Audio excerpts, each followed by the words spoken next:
Hi friends, welcome to Tamil movie update. இன்றைக்கி நாம் எந்த மூவி அப்டேட் பார்க்க போகிறோம் அப்படின்னா, நம்ம பொன்ராம் இயக்கத்தில் சண்முக பாண்டியன், சரத்குமார், தார்னிகா, முனிஷ்காந்த், காளி வெங்கட் இவங்கெல்லாம் நடிச்சிருக்க படம் தாங்க கொம்பு சிவி. அந்த படத்தை பற்றின அப்டேட் தாங்க பார்க்க போகிறோம். வைகை அணை கட்டப்பட்டதுனால தங்கள் நிலங்களை வீடுகளை இழந்த சில கிராம மக்கள் அவங்களோட வாழ்வாதாரத்துக்காக போராடுறாங்க. அப்படி போராடுறப்ப அவங்க பாதிக்கப்பட்டவங்களுக்காக உதவ அந்த ஏரியாவில் பெரிய மனிதரான நம்ம சரத்குமாரும் அவரோட மருமகன் சண்முக பாண்டியனும் சில விஷயங்கள், அதாவது கஞ்சா வியாபாரம் செய்கிறாங்க. இதில் போலீஸ் சும்மா இருப்பாங்களா? கண்டிப்பாக பிரச்சனை வரும். அது எங்கே போய் முடியுது அப்படின்றதாங்க இந்த கொம்பு சிவியோட படம். இந்த படம் வந்து பார்த்திங்கன்னா 1990 காலகட்டத்தில் நடக்கிற மாதிரி எடுத்திருக்காரு நம்ம பொன்ராம். இதுக்கு முன்னால் வருத்தப்படாத வாலிபர் சங்கம், ரஜினி முருகன் அப்படின்ற படத்தை இயக்கியவர் தான் நம்ம பொன்ராம்ங்க.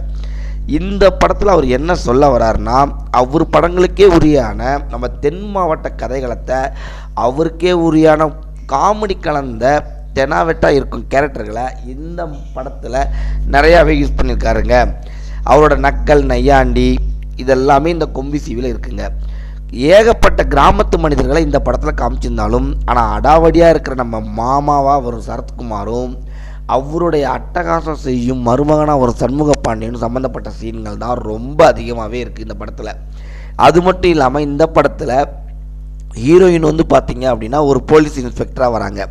அந்த ஹீரோயின் பார்த்திங்க அப்படின்னா நம்ம தார்னிகா. இவங்க யாருன்னு பார்த்திங்க அப்படின்னா நம்ம நாட்டாம டீச்சர் ராணியோட மகள் தாங்க அவ.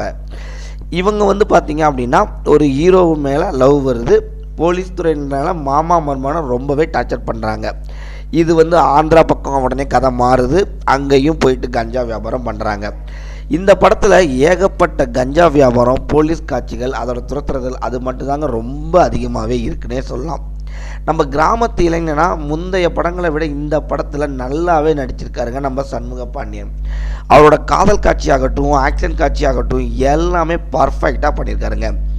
நம்ம சரத்குமாரும் பார்த்திங்கன்னா அவருக்கே உண்டான அந்த பாசம், அவர் பண்ணுற சில விஷயங்கள், சேட்டைகள் எல்லாமே பர்ஃபெக்டாக இருக்குங்க. டூயட் படத்தில் இதே போல் ஒரு மாமா கேரக்டரில் கலக்கியிருந்தார் நம்ம சரத்குமார். கொம்பு சிவிலையும் அதே மாதிரி தாங்க கொஞ்சம் பர்ஃபெக்டாக பண்ணியிருக்காருன்னே சொல்லாங்க. ஹீரோயினாக வர நம்ம தார்னிகா வந்து பார்த்திங்கன்னா சில சீன்களில் தான் வராங்க, ஒரு பாடல் காட்சியில் வராங்க. மற்றபடி பார்த்திங்க அப்படின்னா அவங்க ஒரு போலீஸ் கேரக்டராகவே சுற்றிட்டு இருக்காங்க.